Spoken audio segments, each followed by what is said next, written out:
Hi everyone, Andrew Carruthers here, Education Director for Sam Villa. Today what we're going to do is we're going to take some very simple, very elementary things and we're going to create a progression on them.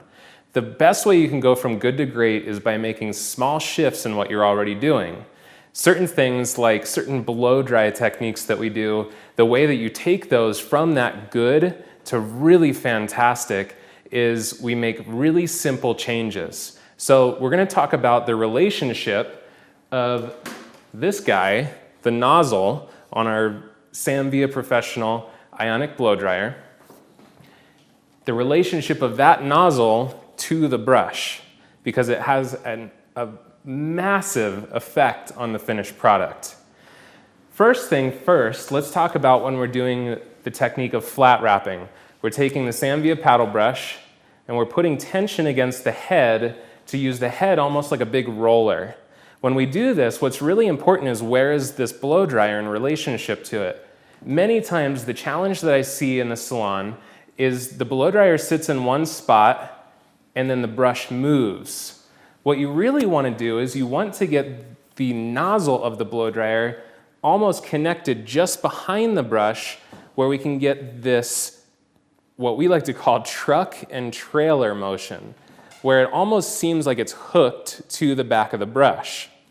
What that does is it keeps the heat focused on the hair strand and it's coming in right behind where the tension is, which is right where the brush is. If my blow dryer stays still and this moves away, I'm basically only focusing the heat in one spot, and once my brush kind of moves away, now the tension is lost there.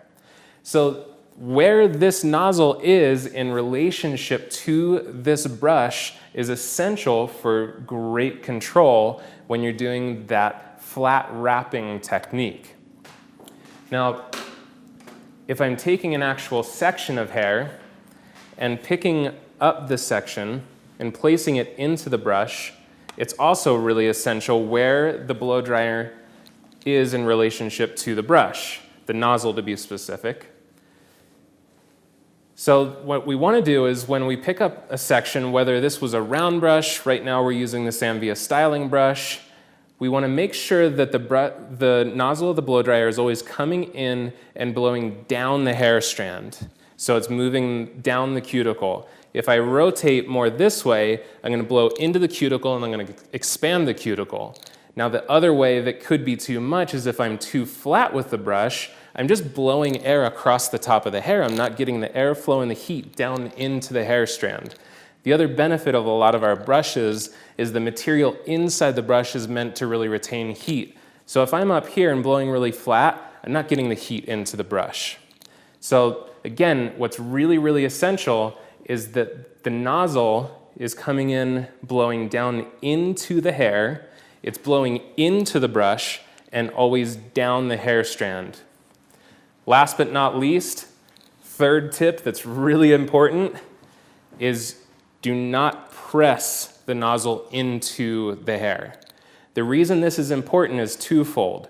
One, you're going to reduce the life of your brushes, and the nice thing is our blow dryer is set up in a way that we don't have excessive heat, so I don't feel like you're going to burn the hair by doing this, but what you are going to do is if I go ahead and give that a nice little press, see how that creates a crease in the hair? Well, guess what? That's exactly what you're doing, is you're blow drying that crease right into the hair strand. So make sure that the nozzle is close as possible to the brush without actually pressing into the brush.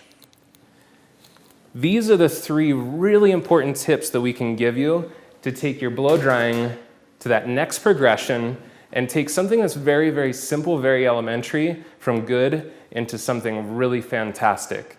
That's how we've gotten to where we are, just by these incremental progressions.